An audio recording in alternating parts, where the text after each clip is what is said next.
there's over 3,000 colleges in the country. And so for us to sit and say, well, start looking at these 500 schools, it's overwhelming for anybody. So what I tell kids is, paint me the perfect picture. If I were to drop you off tomorrow, what would it look like? And then we start from there.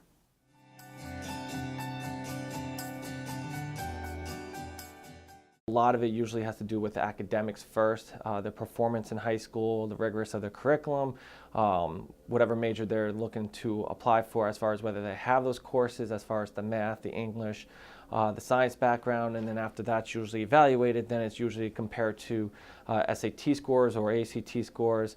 More specifically, I know with a lot of colleges and universities, they focus more on the critical reading and the math, and not so much the writing portion, unless you're looking at a more selective school, like an Ivy League school or a larger public institution. And then usually after that is recommendation letters are brought into play, as far as the school counselors, any teachers or anyone outside the school that can provide some extra insight on the applicant, and then the essay. And then the essay allows the student to open up a little bit more about who they are. So Hampshire is all about fit, and so we work really hard to determine whether a student is going to succeed at Hampshire, and that might not be the thing that most colleges are looking for. We look for passion. Hampshire students have to work really, really hard. They're doing mostly writing and reading. So we're looking for students who have the capacity to do like long-term work and do that really well. We need our students to be able to succeed at Hampshire rather than just generally succeed in higher ed. So we're looking for really hardworking, passionate, creative, curious individuals.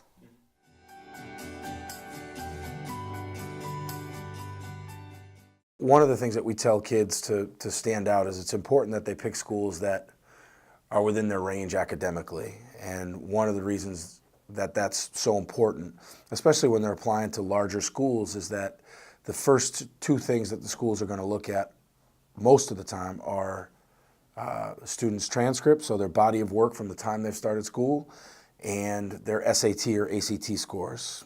I mean, for smaller schools, or for schools that take a little bit more of a holistic approach to looking at applications, then it's real important that kids take their time with the applications, and that the applications are neat, they're edited, the essays are proofread and edited, that they follow directions in the way of how many recommendations they're supposed to send.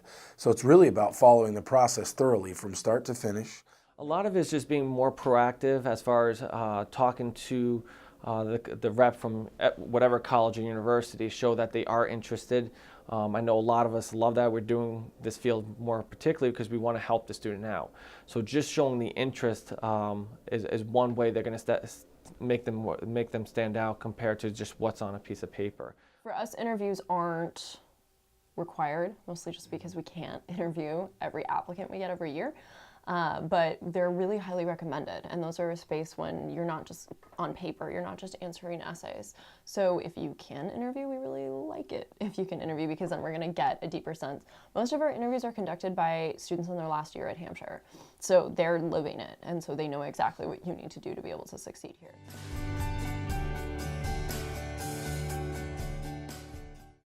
We are looking for students that care. We don't care what you're passionate about, but you need to be able to move mountains for whatever that is, and we understand that that's going to change, and that's totally legitimate.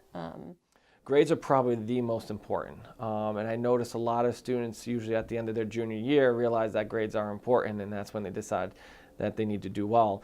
But especially as far as their performance, the rigorous of the curriculum, what classes they're taking. Now granted, as far as some students going in and realizing, hey, I want to take all these honors and AP classes to strengthen up their transcript, they want to make sure that taking college prep courses is not a bad thing, because you want to make sure if you are taking an AP or an honors class that you do well in the course. An A or a B or a 90s or 80s are better on the college prep than a C or D in an honors class or AP class. So the first two things that the schools are going to look at most of the time are students' transcripts, so their body of work from the time they've started school, and their SAT or ACT scores. With major universities that may have 45,000 applicants, those are really the two first determining factors.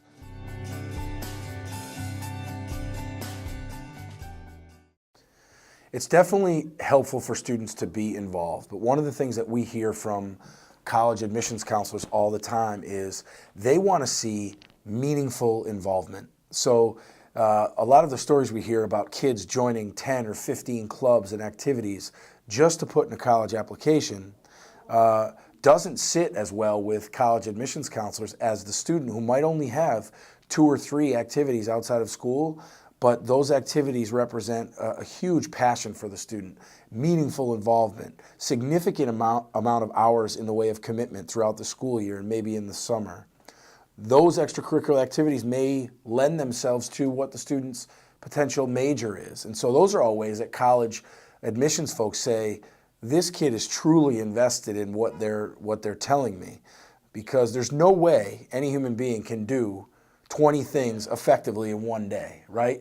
So college admissions folks want to see that a student's involvement is meaningful, that it's mattered to them, and that's represented in a time commitment over 4 years, not first semester senior year, so the application looks great. More specifically, colleges and universities like to see it for 2 reasons. One is the fact that they're going to continue that on campus. Regardless of which college or university a students need to go to or looking at, you want to get involved on campus. So seeing that extracurricular activity is really going to play a major role in that, saying, all right, if we accept this student based on their academics, they're also going to be successful because they're going to be able to implement it into a lot of these clubs and organizations. I also know a lot of colleges and universities would prefer that you do 1 or 2 extracurricular activities more consistently. There are a lot of students who are joining clubs and organizations and joining 20 of them, but only doing it for about a week, and then they're putting it down on their application. That doesn't look as highly, as much as someone who's doing something consistently for years. The other reason why it's important in the application process, because it shows time management. So it can show that they can balance the academics and the extracurricular activities at the same time.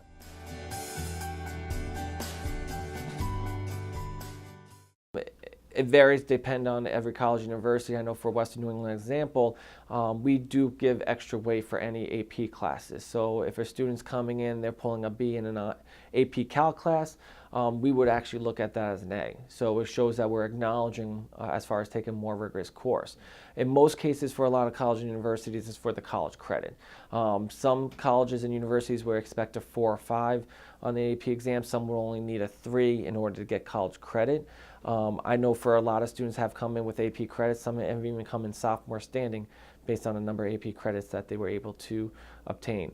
I think students also worry when they score a 1 or 2, which is usually they don't get transfer credit, but in no way should that affect whether or not they're going to get accepted because of how they did on that test. So. Yeah, it's rigor. We want to see that you took a challenge, and whether or not you got the perfect grade, and that we'd much rather see you get I think most colleges say this, we'd much rather see you get a B in a higher level course than an A in a lower level course to just bolster your GPA. So yeah, we like to see rigor. Again, we're gonna make sure that we understand what the high school is, and we're not gonna judge students with high schools with no APs, any worse than we're gonna judge them from schools that can afford to have a bajillion APs and make that happen. Right.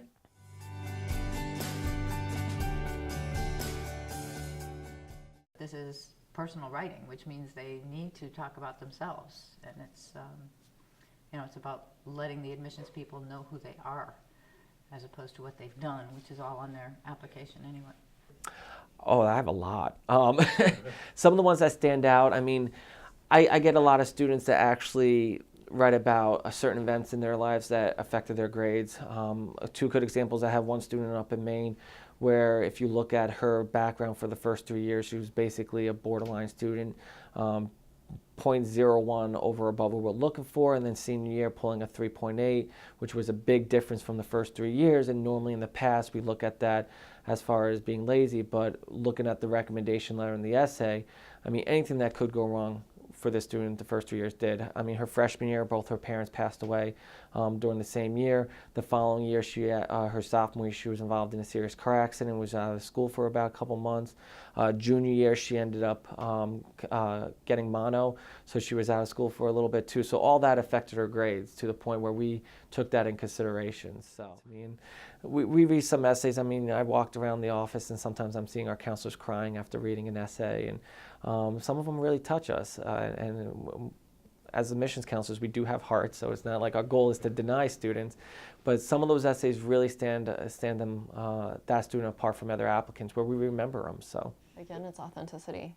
If your mission trip to Guatemala was really important to you and like a life-changing experience and totally going to impact what you're going to do in college, cool, write about it. If you're writing about your mission trip to Guatemala because your parents forced you to go on it because it would probably be good on a college application, and now you're doing it because you might get some financial aid or a scholarship because of it, like, don't do that. Don't do that. It's dumb. Write about something you care about. And that's what's, again, really, really super important to us, is that authenticity and that level of commitment to the things that you're doing.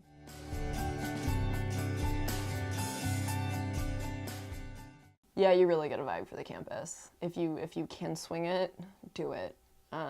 If you have the option to make it a financial priority over something else, you should make it happen, or however many absences you get. I know when I visited Hampshire, I knew from like the first 10 minutes of the tour that this was the space that I wanted to be. And before I had visited colleges, I think there was a lot of schools that I would have said I was totally great for, but I went to their campuses and there was a vibe that just like wasn't me. And I got to Hampshire, and I'm a wordy person, I'm a loud person, I talk a lot, and I was silent. I was silent on the tour, and my mom was shocked. She was like, "What are you doing? Like, are you dead? What happened to you?" I was like, "No, I don't have anything to say because I need to be here." And you'll get that vibe. And you'll get the opposite one, whether it's a smell or the way students interact with the tour, because someone's always going to like antagonize the tour a little bit, or you know, if you run into a faculty member and how they respond, you're going to get a vibe. And it's hard to get that on paper. It's hard to get that through the internet. The reality is you'll probably be fine at a lot of institutions. There's a lot of crossover with institutions in America. We have so much choice. It's awesome. It's unbelievable. But if you can go to the campuses, if that's something that you can make happen financially and time-wise, then you should.